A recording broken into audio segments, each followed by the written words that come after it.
अनंत टिप्या refresh व्हा। नवसाला पावणारा आणि हाकेला धावणारा असा महिमा असलेल्या देवगड येथील 21 दिवसांचा मानाचा खवळे महागणपती। 323 वर्षांची परंपरा लाभलेल्या खवळे महागणपतीची महती सर्वदूर पसरली आहे। 21 दिवसांमध्ये या गणपतीची 3 वेळा रूप बदलली जातात। लिम्का बुक ऑफ रेकॉर्डमध्ये नोंद झालेला हा पहिला मानाचा महागणपती आहे। शिवकाळापासूनची परंपरा असलेला जगातील एकमेव गणपती म्हणून ज्याची ख्याती आहे।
आता आपण आहोत नवसाला पावणारा व हातीला धावणारा असा 323 वर्षाची परंपरा असलेल्या 21 दिवसाच्या महागणपतीच्या खवळे महागणपतीच्या या ठिकाणी आपण आलेलो आहोत। तर या ठिकाणी खवळे महागणपतीचे जे विश्वस्त आहेत सूर्यकांत खवळे, या गणपतीविषयी जी काही परंपरा आहे ती त्यांच्याकडून आपण जाणून घेऊया।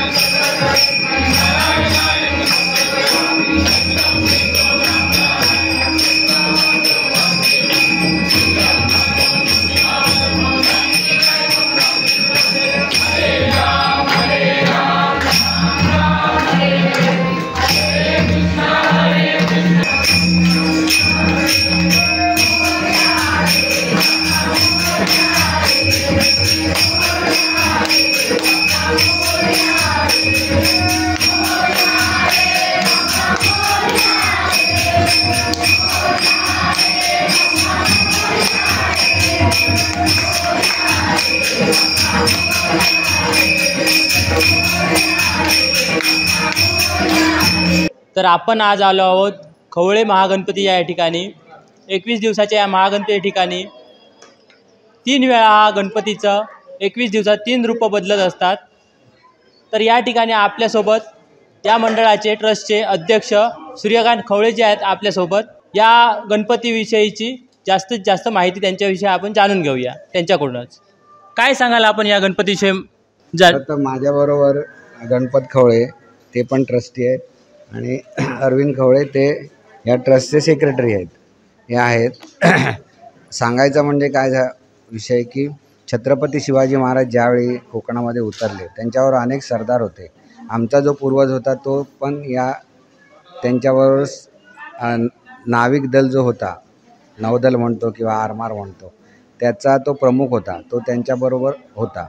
शिवाजी महाराजांना जेव्हा असं जाणवत होतं की पोर्तुगीज, डच किंवा इंग्रज यांचा आरमार प्रबळ आहे आणि त्यामुळे आपण या किनारपट्टीवरती आपलं काही चालत नाही आहे, म्हणून त्याने सिंधुदुर्ग आणि सिंधुदुर्ग किल्ला बांधला आणि विजयदुर्ग किल्ला ताब्यात घेतला आणि त्याने आरमार उभारला। तर आमचा जो पूर्वज होता तो सिंधुदुर्ग किल्ल्यामध्ये पहिला होता। तिथून तो मालवणमध्ये मालडी गाव आहे त्या ठिकाणी पूजापाठ करत असे आणि तिथून मग मुंबरीची खाडी, विजयदुर्गची खाडी किंवा देवगडच्या खाडीमध्ये जी गुलाब जातीची गलबतं होती त्या गलबतांसाठी या ठिकाणी येत असेल, देवगडमध्ये येत असेल.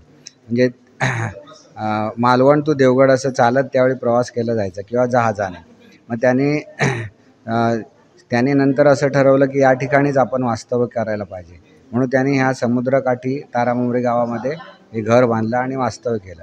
त्यांचा जो मुलगा होता शिवाजी प्रभू किंवा शिवाजी तांडेल बोलायचे त्याला, शिव तांडेल बोलायचे, तर त्याला मूल होत नव्हतं.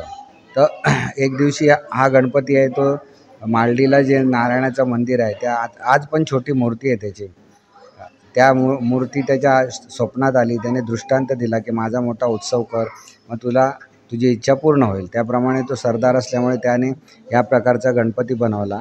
21 दिवसाचा उत्सव केला आणि त्याला पुत्ररत्न झालं. त्याचं नाव त्याने गणपतीचा प्रसाद म्हणून गणोजी ठेवला.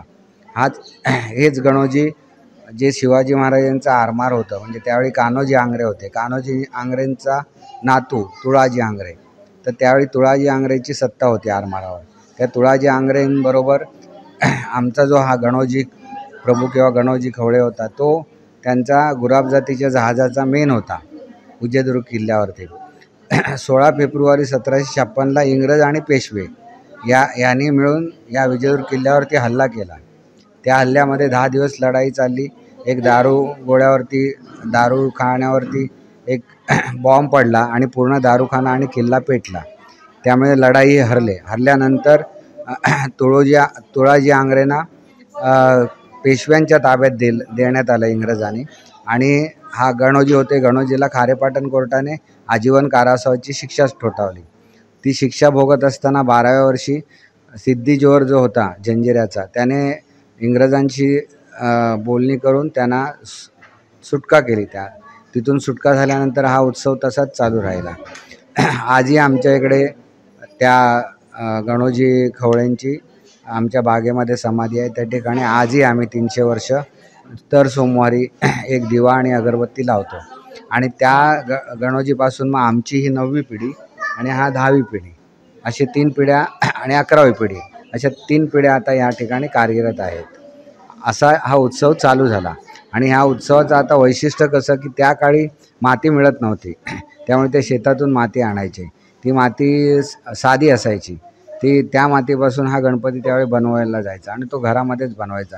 काय त्यावेळी गणपती उत्सव किंवा हे जे आपण म्हणतो मूर्तिकार ते तसे नव्हतेच म्हणून, त्यामुळे घरातलेच मूर्तिकार होते. मग त्याने हा जवळजवळ 1.5 टन माती लागते ह्या गणपतीला आणि संपूर्ण हाताने करत असल्यामुळे भरीव असतो. अशा प्रकारे हा गणपती नारळी पौर्णिमेला सुरुवात करून पूर्ण केला जातो.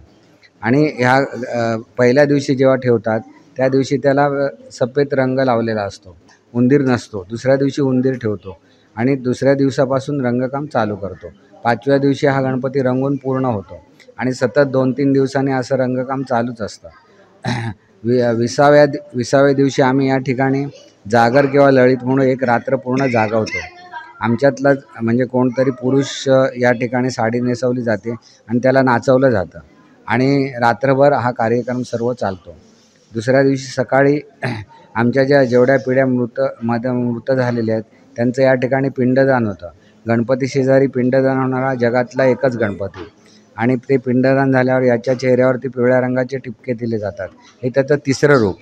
म्हणजे पहिला सफेद, नंतर 5व्या दिवसापासून रंगवलेला आणि 21व्या दिवशी टिपके दिलेला, असा 3 रंगात 21 दिवसात दिसणारा जगात हा एकच गणपती. आणि म्हणून लिम्का बुकने किंवा गिनीज बुकने मान्यता दिली की भारतातला किंवा जगातला अशा प्रकारचा हा एकच गणपती असा आहे. तर 21 दिवसात 3 वेळा हा 21 दिवसामध्ये 3 वेळा त्याचे रंग बदलले जातात, त्याविषयी काय सांगाल आपण? नाही, कसं आहे की आता त्याचं जे का त्याने केलं पूर्वजांनी हे आम्हाला कुणालाही माहिती नाही. आम्ही कसं दरवर्षी म्हणजे जसं चालत आलेलं आहे वारसा हक्काने तसं चालवत आलेलं आहे. आणि तुम्ही जर त्या गणपतीच्या मूर्तीचे जर रंग बघितलात तर त्याच्या चेहऱ्याला पूर्ण लाल कलर आहे. तर त्यावेळी इंग्रजांची लढत असल्यामुळे त्याने हा गणपती उग्र बनवला आहे किंवा रागीट आहे लाल कलर असल्यामुळे. किंवा त्याची काही रचना जी आहे ती इंग्रजांसारखे केस आहेत किंवा इतर जी रचना आहेत किंवा त्या सगळ्या अशा उग्र म्हणजे लढाईच्या दृष्टीने तशाच त्याने हे केलेलं आहे आणि त्या प्रकारे गणपती हा घडविलेला आहे असं आहे. शिवकालीन ही परंपरा आहे, त्याला किती सालापासूनची ही परंपरा आहे सांगू शकाल? ह्या गणपतीची स्थापना 1701 पासून सुरुवात केली.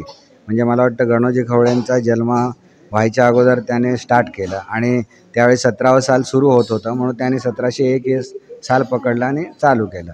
आणि त्यामुळे जवळजवळ आता 323 वर्ष झाली. 323 वर्ष असलेला मला वाटतं भारतात तरी ह्या प्रकारचा गणपती कुठेच नाही आहे. हे त्याचं मूळ प्रसिद्धीचं कारण आहे. आणि तसंच काय, हा गणपती नवसाला पावणारा म्हणतो, हाकेला धावणारा नवसाला पावणारा. तर जर मूल होत नसेल किंवा लग्न होत नसेल, हा वंशवृद्धीचा गणपती असल्यामुळे हा त्या नवसाला खूप पावतो. आणि इतर पण आता हे उद्योगधंदे म्हणा, मुलांचे परीक्षा म्हणा, पास होणे म्हणा, हे पण नवस असतात. पण मुख्य ते 2 नवस जास्त करून तेच असतात असं आहे. तर ह्या गणपतीच्या दर्शनासाठी कुठून कुठून भाविक या गणपती दर्शनासाठी येत असतात? ह्या गणपतीवरती आम्ही 2016 साली विघ्नहर्ता महागणपती हा चित्रपट बनवलेला. कोकणामध्ये हेच एक दैवत आहे खवळे महागणपती, की ज्याच्यावर पूर्णपणे मराठी चित्रपट बनलेला आहे. बाकी कोकणामधल्या कुठच्याच दैवतावरती चित्रपट बनलेला नाही. आता तो चित्रपट आम्ही ZTVला दिल्यामुळे ZTVवाले जवळजवळ 24 देशांना तो दाखवतात. दर संकष्टीला किंवा अंगारकेला किंवा गणपतीत 2 दिवस. त्यामुळे आता गोवा, कर्नाटक, गुजरात किंवा पूर्ण महाराष्ट्र असं जवळजवळ संपूर्ण ह्या राज्यातलं इथे लोक भक्तगण येत असतात असं आहे. त्याच्यामुळे ह्याची प्रसिद्धी सगळीकडे झालेली आहे आता असं. लिम्का बुक ऑफ वर्ल्ड रेकॉर्डमध्ये हे जाण्यामागचं माध्यम कसं काय झालं आहे? नाही, लिम्का बुकला काय होतं की कसं व्हायचं, तेव्हा आम्ही खवळे म्हणून किंवा खवळे परिवार ह्या गणपतीची नेहमी स्तुती करायचो की आमचा गणपती असा आहे, हे आहे, ते आहे. पण लोकांना असं वाटतं ना किंवा हे लोक आपल्या गणपतीची लाल करणारच. आणि म्हणून मी काय केलं, मी स्वतः काही प्रोफेसर घेतले. नंतर त्यावेळी मुख्यमंत्र्यांचं लेटर घेतलेलं. नंतर एक 53 देशाचे लायन्स क्लबचे मेन होते राजू मनवाने म्हणून, त्यांचं लेटर घेतलं. अशी त्यांची जी मागणी असते तशी इथल्या नारायण राणेंनी त्यावेळी लेटर दिलेलं. अशा खूप जणांची लेटर घेतली. एक CD बनवली, गणपती कसा बनला जातो, काय सगळं होतं. एक फाईल बनवली, कारण तसे ते देत नाहीत. आणि मग माझे जे काही 2-3 मित्र होते ह्या बाबतीत, जे जाणकार किंवा बोलण्यामध्ये, त्यांना घेऊन आम्ही दिल्लीला गेलेलो. दिल्लीला जवळजवळ 5 दिवस मी होतो. म्हणजे त्याचं लिम्का बुकचं ऑफिस आहे नोएडामध्ये आहे. त्या ठिकाणी नोएडाला जाऊन त्यांच्या ऑफिसमध्ये सगळं हे केलं. त्यावेळी अजूनही खूप काही गणपतीचे होते, मी नावं घेत नाही, पण खूप प्रसिद्ध गणपती होते. पण त्याने मान्यता दिली नाही. मग त्यांचं एक पथक इकडे येतं, म्हणजे ते खात्री करतात खरंच हे आहे की नाही. आणि ते आपल्याला सांगत नाहीत आम्ही केव्हा येणार. मग तसे ते येऊन देवगड पोलीस स्टेशन किंवा हे म्हणा, हे चौकशी करतात सगळं. आणि त्याप्रमाणे चौकशी करून त्यांनी ते लिम्का बुकचं मान्यता दिली 2009 साली असं आहे. तर ह्या गणपतीची देशाविदेशातही ख्याती जी आहे ती पोचलेली आहे, त्या संदर्भात आपण काय सांगाल? नाही, देशाविदेशात असं कसं झालं सांगतो तुम्हाला, की हा सिनेमा बनवल्यामुळे ZTVला दिल्यामुळे ZTVचं 24 देशामध्ये मराठीचं प्रक्षेपण होतं. कारण हा चित्रपट ते ज्यावेळी दाखवतात त्यावेळी जवळजवळ 24 देशामध्ये हा चित्रपट पाहिला जातो. मला एक वेळ माझ्या मित्राचा श्रीलंकेतून फोन आलेला, अहो खवळे तुमचा इकडे चित्रपट दाखवत आहेत. म्हणजे ह्याप्रमाणे त्याची प्रसिद्धी झालेली आहे असं आहे. मग ते आपल्याला आपल्या गणपतीचं हे जे ऐकून कसं वाटतं आपल्याला? म्हणजे वाटतं ना बाबा की आपल्या गणपतीचं हे देशाविदेश आपली जी गणपतीची जी आहे ती ख्याती पोचलेली आहे, त्याविषयी आपण काय सांगाल? नाही, कसं आहे बघा, त्या आम्हाला तर आनंदच होतो. आता आमचे हे बंधू आहेत, हे चंद्रकांत खवळे, हे आता मूर्ती बनवतात किंवा हे सगळे बंधू आहे ना, आम्ही मिळून सगळं काम करतो. आज जवळजवळ आमच्या फॅमिलीमध्ये 50च्या आसपास सर्वजण आहेत. आता आम्ही मुंबईला असतो काही जण, पण आम्ही ह्या गणपती बनवण्यापासून विसर्जनापर्यंत 1.5 महिने इथे गावीच असतो असं आहे. आणि सगळे मिळून आनंदाने हा उत्सव करतो आम्ही. आणि गणपती पण आम्हाला तसं बळ देतो सांगायचं म्हणजे, आणि आमच्याकडून सगळी कामं करून घेतो. हे त्या गणपतीचं मोठं वैशिष्ट्य आहे. आणि आता बाहेरून लोक काय येतात, तो नवसाला पावतो म्हणून येतात असं आहे हे वैशिष्ट्य आहे त्याचं. आणि याच्यामुळे सगळी त्याची प्रसिद्धी किंवा जे होते ती प्रसिद्धी, जरी आम्ही माध्यम असलो प्रसिद्धी करणारा, तरी त्याचं तो जो आहे ना गणपती, त्या गणपतीच मध्ये तशी पावर किंवा दैवत्व असल्यामुळे हे घडतं आहे सर्व असं आहे. 21 दिवसात आपण या ठिकाणी कोणकोणते असे कार्यक्रम राबवतात? नाही, 21 दिवसामध्ये कसं असतं, पहिले 5 दिवस आमच्या इकडे काही कार्यक्रम असे कोण घेऊन आले तर 5व्या दिवसापासून इकडे आम्ही दररोज भजन करतो आमच्या इथल्या स्थानिक लोकांचं. त्याच्यानंतर 5व्या दिवशी जी मुलाची आपण दृष्ट काढतो तशी या गणपतीची दृष्ट काढली जाते. मला वाटतं जगामध्ये पण हा एकच गणपती असेल की देवाची दृष्ट काढली जाते. लहान मुलाची आपण चाक बोलतो किंवा दृष्ट बोलतो तशी काढली जाते. मग 5व्या दिवसापासून इथे भजनाला सुरुवात होते. आता तुम्ही बघितलात एक महिलांचं भजन येऊन गेलं. असे ह्या आपल्या सिंधुदुर्ग जिल्ह्यामधले वेगवेगळ्या तालुक्यातली किंवा इतर ठिकाणची भजनं इथे येत असतात, फुगड्या येत असतात, ढोल पथकं येत असतात. हे कार्यक्रम चालूच असतात. आणि आम्ही पण आमच्या संस्थेतर्फे खूप वेळा भजन स्पर्धा, जिल्हास्तरीय किंवा राज्यस्तरीय फुगडी स्पर्धा ठेवतो किंवा नाटकांची स्पर्धा ठेवतो किंवा इतर काही अशा स्पर्धा ठेवतो असं आहे. धन्यवाद सूर्यकांत खवळेजी. आपल्या ट्रस्टमध्ये आणखीन कोण कोण आपल्या कार्यकारिणीत आहेत, त्यांची जरा नावं? मी म्हटलं नाही, गणपत खवळे आहेत, हे आपले अरविंद खवळे आहेत, ते कार्यवाह आहे, चंद्रकांत खवळे आहेत, नंतर नामदेव खवळे आहेत, जैन खवळे आहेत. असे आम्ही या ठिकाणी जवळजवळ 11 जण आहोत असं आहे. नक्कीच नवसाला पावणारा आणि हाकेला धावणारा अशी महती असलेला हा खवळे गणपती आज आपण या ठिकाणी आलेलो आहोत. तर या ठिकाणी आपल्यासोबत होते सूर्यकांत खवळेजी, जे आपले या मंडळाचे जे अध्यक्ष आहेत. त्यांच्याकडून जाणून घेतली की या गणपतीविषयीची विशेष माहिती आपण घेतलेली आहे. नागेश दुखंडे, कोकण 7 लाईव्हसाठी देवगड.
आमचे दिवसभरातले सर्व अपडेट्स, ताज्या घडामोडी आणि थेट लाईव्ह पाहण्यासाठी सबस्क्राईब करा, लाईक करा कोकणचं नंबर 1 महा चॅनल कोकण 7 लाईव्हचं YouTube चॅनल.